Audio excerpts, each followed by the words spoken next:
History's strange, it's alien, and it won't give us what we would like to have. Hour 3 of our Tuesday mornings brought to you by O'Galley Electric. Our headline at BillMick.com, the social train wreck. We've been living on that most of the day. But in our final hour of Tuesday, every Tuesday, it's Dave Bowman with Dave Does History. Good to have you along here on WMMB for this week's dive into our past. Dave, where are we going today, sir? Speaking of social train wrecks, I mean, that's kind of who we're on today. Staying with the theme, are we? When most people hear the name Benedict Arnold, they pretty much kind of tune out. They stop listening. They know one thing about him. He's a traitor. They know that he's the guy that tried to give West Point to the British, and his name is synonymous with betrayal. I mean, that's what you call someone who betrays you now, isn't it? Benedict Arnold. Yes, yes, sir. But here's the problem. If that's all you know about Benedict Arnold, then you're missing out on one of the greatest battlefield commanders of the American Revolution. In fact, we'll argue today that before his treason, Arnold may have been Washington's most aggressive and most capable fighting general. Washington trusted him with some of the most difficult assignments of the war because Arnold had something you just cannot teach. He knew how to improvise. And nowhere does that become more obvious than in the fall of 1776. Now remember where we are. It has been a terrible year for the Continental Army. Yes, we declared independence in July, but the Continental Army itself has just had a really bad year. Washington has been driven out of New York City. We didn't talk much about it during Liberty 250. We briefly touched on it, but we did invade Canada in 1775 and 1776. And that was an absolute, utter disaster. It completely collapsed. Thousands of American troops were sick, they're dead, or they're retreating south through the wilderness. From the British perspective, this rebellion is literally hanging by a thread. General Sir Guy Carleton sees the opportunity to end the war with one decisive campaign, and it's a very simple plan. He is going to come south from Canada, move down Lake Champlain. He's going to capture Albany, New York, and then he'll join up with General Howe, who's going to come north from New York City. Now, if they can pull that off, and if you can visualize the map in your head, or you can pull one up and look at it, that will cut New England off from everywhere else. Massachusetts, kind of the heart and soul of the rebellion. Connecticut, Rhode Island, New Hampshire, they're completely isolated, basically conquered, and the rebellion would lose its heart and soul. And from London's perspective, that is game over. And at that point, the revolution ends. We'll see where it takes us in just a minute on WMMB. So this strategy could effectively kill the American Revolution. That's the plan. That's the British plan at this point. And on paper, if you look at it today and you look at a map today, you go, well, that doesn't seem all that difficult. You're going to drive south from Canada, right? I mean, highways, roads, railroads. Of course, none of that exists in 1776. The country that we know today, New York, that area, is much different.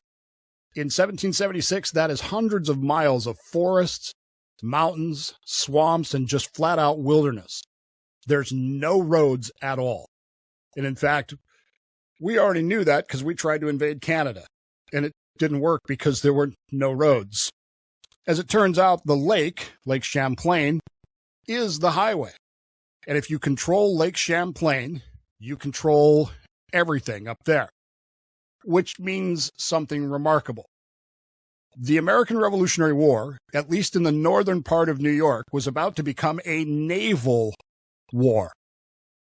Of course, the problem is the United States doesn't have a navy, at least not one capable of fighting on Lake Champlain in inland New York. General Horatio Gates understood that immediately, and he needed someone who knew something about ships, not just soldiers, ships. And that's when he turned to a 35-year-old brigadier general by the name of Benedict Arnold. who maybe shouldn't have been a general, maybe he should have been an admiral. Before the Revolution, Benedict Arnold wasn't primarily a soldier. He had been a merchant captain, seaman. Spent years sailing the Atlantic, trading throughout the West Indies, buying cargo, commanding vessels, navigating waters. He understood seamanship. He understood wind. He understood what ships could and could not do. And those are skills that are suddenly worth more than gold as we look at what's about to happen. Gates give Arnold what might have been the most impossible assignment of the entire war. He literally says to him, build us a navy. Not next year, not someday, now. Now, the Americans chose a little place called Skenesboro, which is today Whitehall, New York, as their shipyard. Now, on paper, that makes sense. In reality, though, it's a logistical nightmare. There's not enough seasoned timber. Remember when we talked about the white oaks that the Liberty trees that the British wanted for their masts? None of that is here. There's not enough iron. There's not enough material to make sails. Not even enough to make anchors. Not enough rope.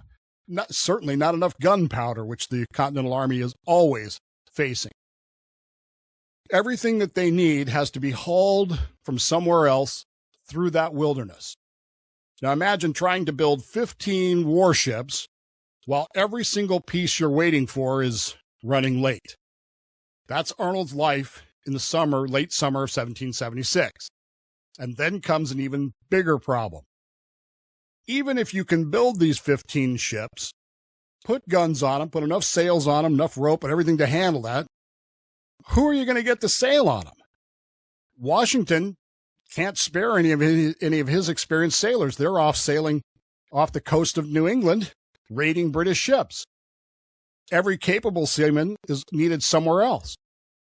So Arnold starts drafting people. He drafts farmers, militiamen, plowmen, herdsmen, men who had never sailed on anything larger than a fishing boat, if that. These are not seasoned naval crews.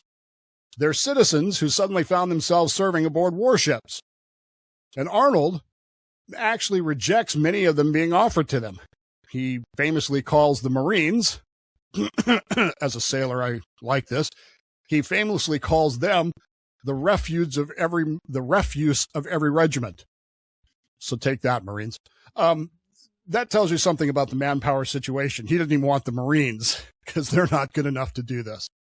Meanwhile, I'm joking, Marines.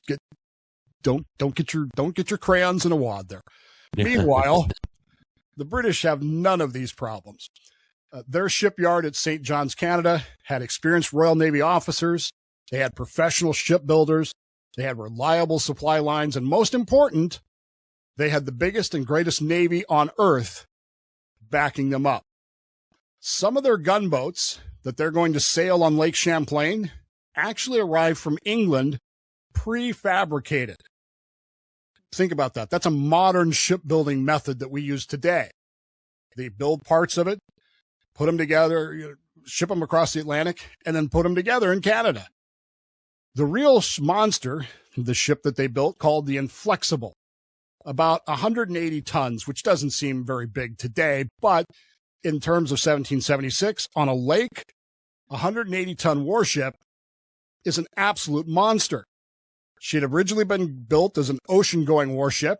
They dismantled her completely, piece by piece, hauled every piece over land, and then reassembled it at the lake in just 28 days.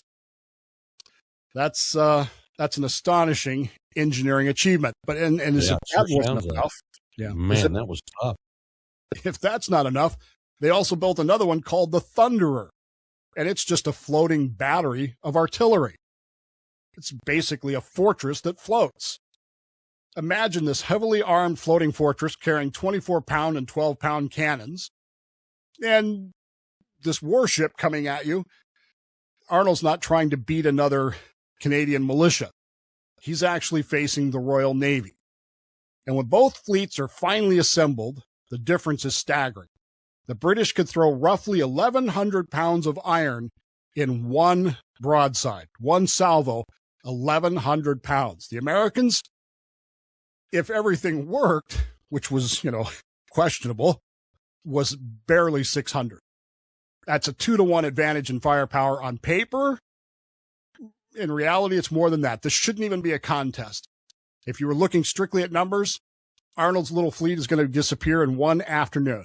But like they say, that's why they play the games, right? Wars aren't fought on paper, they're fought by people. And Arnold understood something that the British had not fully appreciated. If he couldn't beat them, he could make them pay for every mile they advanced. And that's exactly what he set out to do. And for one extraordinary day on Lake Champlain near Valcour Island, it worked. I would almost think, Dave, that maybe the American ships would be a little quicker because they're smaller. Maybe that gives them an advantage. I don't know. We'll find out as we continue with Dave Does History on Bill Mick Live. That's in just moments here on WMMB. Our weekly dive into history. Dave Bowman joins us on Bill Mick Live. O'Galley Electric bringing you the hour. Good to have you along with us here on WMMB as we continue Dave Does History. Looking at Benedict Arnold before he's that darn Benedict Arnold. This battle on Lake Champlain, Dave, are there advantages for the Americans the Brits just didn't see or what? Well, I guess we'll find out, won't we? I guess, yeah. Because it appears on paper to be pretty much an impossible assignment. I mean, you've built all these ships in a hurry. They're not well-built ships, by the way. I want to be clear about this. They are literally just thrown together. They're crewed by farmers, militiamen, and they are facing literally the most powerful navy in the world. So the obvious problem becomes, how do you fight when you know that you're not only outgunned, but you're outsailored, you're out everything here? Well, the answer is very simple. You don't fight the battle that the enemy wants to fight. You force him to fight yours, which is exactly what Arnold does. Instead of just waiting out in the open water on Lake Champlain, where the Royal Navy could line up and unleash that 1,100 pounds of broadside at him, Arnold went looking for terrain. Naval battle? Terrain? Lake Champlain is not the Atlantic Ocean. It's narrow, it's twisting, and it's full of islands and changing winds. And off a place called Valcour Island, Arnold found exactly what he wanted. If you look at a map, Valcour sits just off the New York shoreline. It's between the island and the mainland is a very narrow channel. And Arnold tucked the entire American fleet into that little passageway, forming a crescent with 15 of his vessels stretching across the water. Now here's the brilliant part. The prevailing winds were coming from the north. Carleton's fleet is sailing south, which means the wind is at their tail, right? Arnold guessed correctly that the British would simply sail right past the island without realizing that the Americans were hiding behind it. And that's exactly what happened. Imagine you're on the British flagship, you're scanning the lake ahead of you, and there's nothing. There's no American fleet. Mission accomplished. And then all of a sudden, someone points behind the island and says, there they are, behind us. The British Navy now has a serious problem. To attack Arnold, they're going to have to turn around. They're going to have to come about and tack back north against the wind. For those of you who are sailors, you know what that means. You're sailing into the wind, which is an incredibly difficult thing for large sailing ships. Instead of bringing their entire fleet into action at once, the British are forced to enter the fight piece by piece, slow maneuver by slow maneuver. Arnold had taken their greatest strength and reduced it to almost nil. That is outstanding tactical thinking. That is naval genius on a level that Mahan would have loved. Of course, the problem is no battle plan survives first contact with the enemy. That's what Patton said. Arnold's opening move called for the schooner the Royal Savage to move out with several galleys and draw the British into the channel, but instead, things went a little sideways. Whether she missed her wind or suffered damage to her bowsprit, something happened. The Royal Savage loses control and drifts onto the southern tip of the island. Now she's sitting there grounded and helpless. And the British boarding parties are rowing out to capture her. before the main battle even begins, Arnold has already lost one of his best vessels. You might think a disaster, but in reality, we have not yet begun to fight. So a little disaster for Benedict Arnold as this thing starts, but it is just starting, Dave. It is just starting. The British schooner, the Carleton, because they named their ship so originally, so they named it after the commanding general, manages to claw her way upwind into the channel, drops her anchor right in front of the American lines. All of a sudden, this becomes less of a naval battle and more like a street fight. The ships are so close together that every cannonball tears through wood at point-blank range. Splinters become deadly weapons. You ever seen Master and Commander? That scene where the wood is just flying everywhere? It's insane. Every broadside sends clouds of smoke rolling across the water. The Americans concentrate nearly all their fire on the Carleton. They hammer her. Her rigging is shredded. Her hull is torn open. There's a British midshipman by the name of Edward Pillow, who is under constant American fire. He climbs out on one of the bowsprits of the ship to save the ship from drifting helplessly away. It's courage under fire that will make him famous later in life, but in the meantime, it's in the middle of this battle that they're desperately trying to win. The Americans are paying their own terrible price. One of Arnold's larger vessels, the New York, suffers a catastrophe when one of her own heavy cannons explode. Remember, those cannons had to be drawn and all the way there. It blew up. Gun burst. This was not an unusual event, by the way. According to later pension records, Sergeant Jonas Holden badly wounded. Lieutenant Thomas Rogers killed instantly. Arnold would later report that the New York lost virtually all of her officers, except the captain. Think about trying to keep fighting after something like that. Smoke is everywhere. Men are screaming. Officers are dead. The crew is still trying to load, fire, and handle the remaining guns. And then there's a little gunboat called the Philadelphia. She takes hit after hit below the waterline. Water pouring in. Pumps can remove it. Can't keep up. By the end of the battle, she just basically sinks to the bottom of Lake Champlain and disappears. By sunset, both sides have taken a beating, but the Americans are in real trouble. They've suffered 60 casualties, and they burned through nearly 3/4 of their ammunition. Arnold, though, knows something that the British don't. If the battle resumes tomorrow morning, he's done. His fleet is finished. There won't be enough powder to keep fighting. The British are very confident. They anchor in a great semicircle around the American position. They believe they have sealed every escape route. But, they haven't. And at first light, they plan to just move in and kill everybody. Benedict Arnold, though, has one more surprise. That night, that thick fog, that same fog that seemed to save Washington time and again, settles down over the lake. The wind dies down. The darkness is complete. Arnold gathers up his captains, his ship. He says, no lights, no talking, every oar wrapped in grease cloth so that they won't knock against the side of the boat, and just one little light on each ship, just enough for the ship behind them to follow. And one by one, they slip through the British lines. Think about the nerve that takes. You're exhausted, you're surrounded, the enemy's only a few hundred feet away. One shouted order, one dropped order, or one barking dog, everything is done. But instead, ship after ship glides through the channel, gets out of the anchorage, and when the British wake up in the morning, Arnold and his fleet have vanished. Another of one of the most remarkable escapes that the Americans have during the Revolutionary War. The campaign is not over. The chase is about to begin. His exhausted little fleet still has to outrun the Royal Navy. But he has accomplished 2 of his purposes already, and the British have not yet won the day.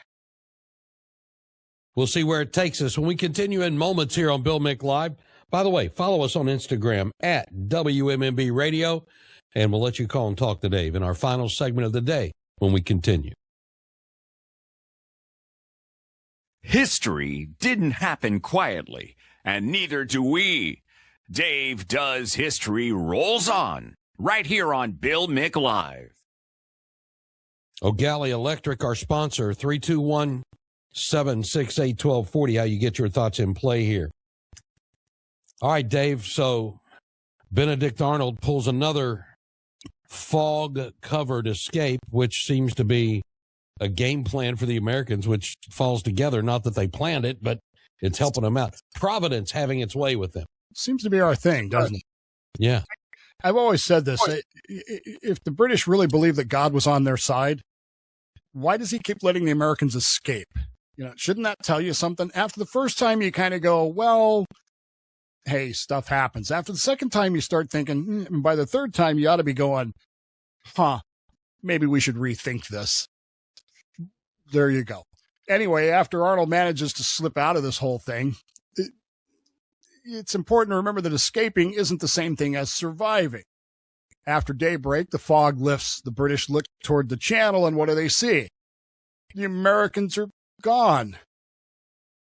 Now, Guy Carleton, the general, is furious. He's just angry. But it's pretty obvious what's happened. And so he orders every ship to turn south and start chasing the Americans. Now, remember, the American fleet is badly battered. The ships are leaking. Rigging has been torn away. Sails are torn. Crews are exhausted. They don't have hardly any ammunition at all.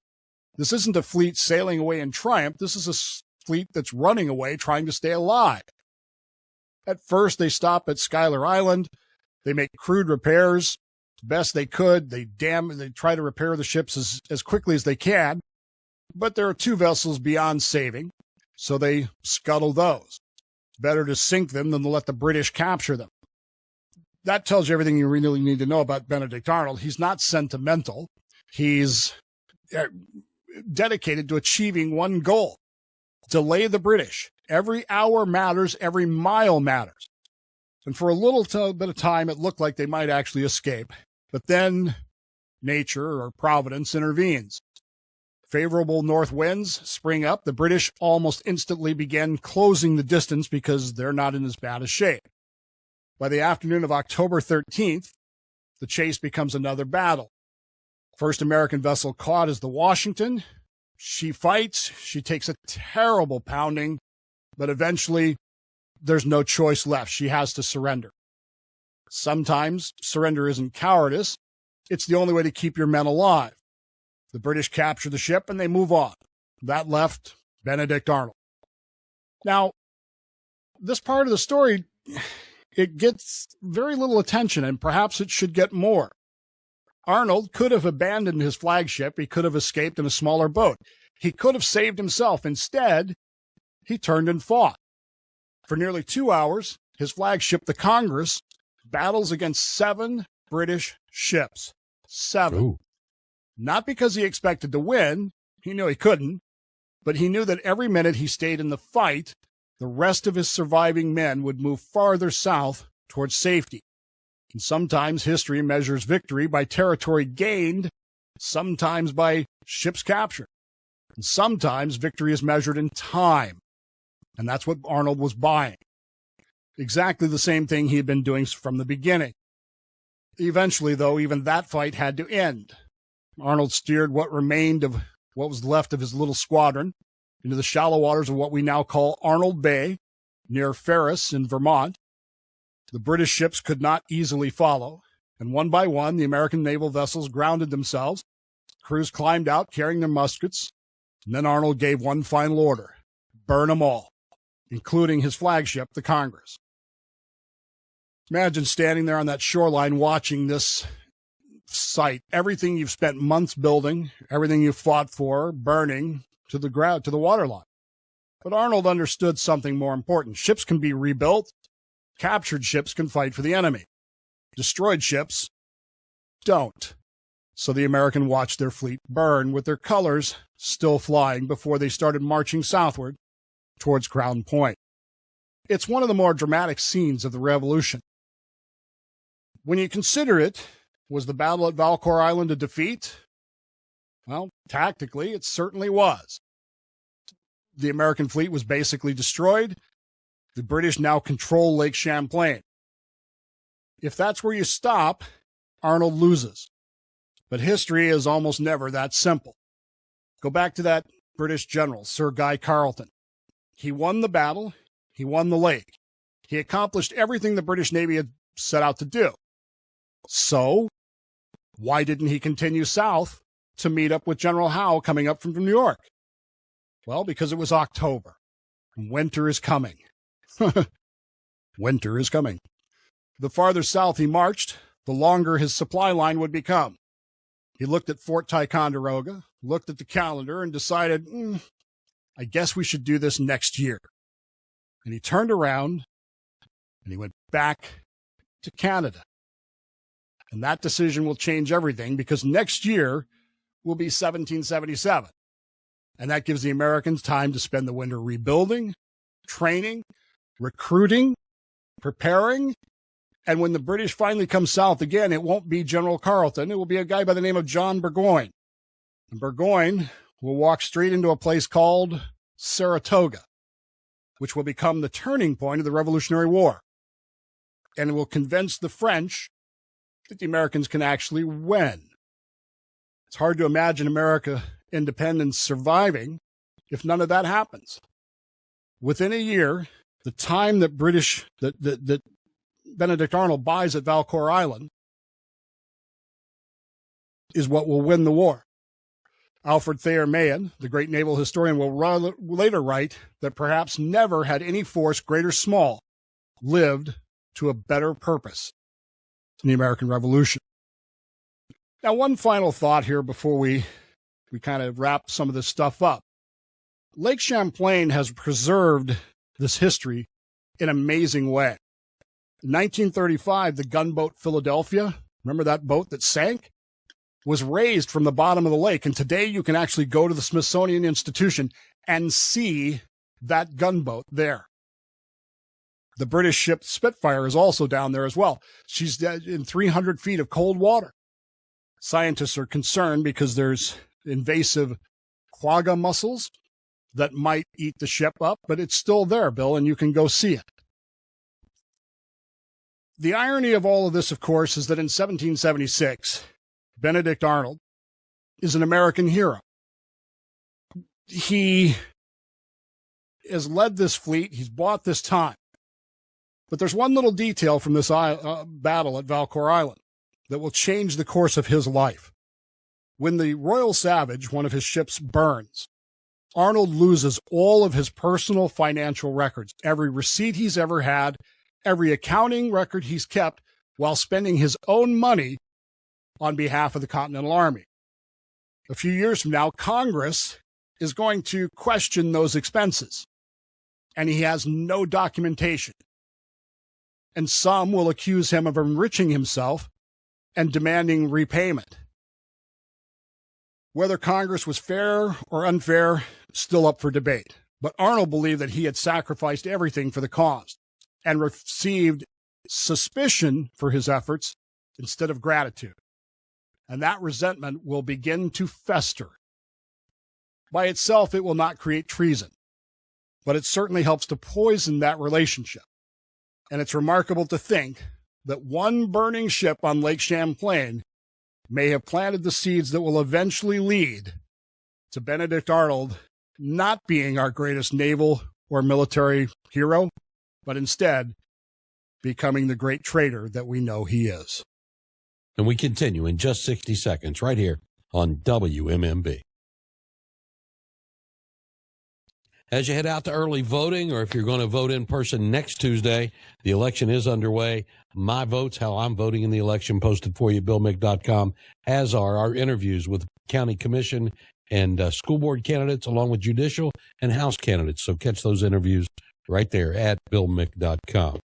So, Dave, Benedict Arnold comes off as a very dedicated colonial patriot, investing his own resources, making this strategic retreat, and I guess a strategic loss that was bigger than a loss. It was contributing to eventual turnaround of the war.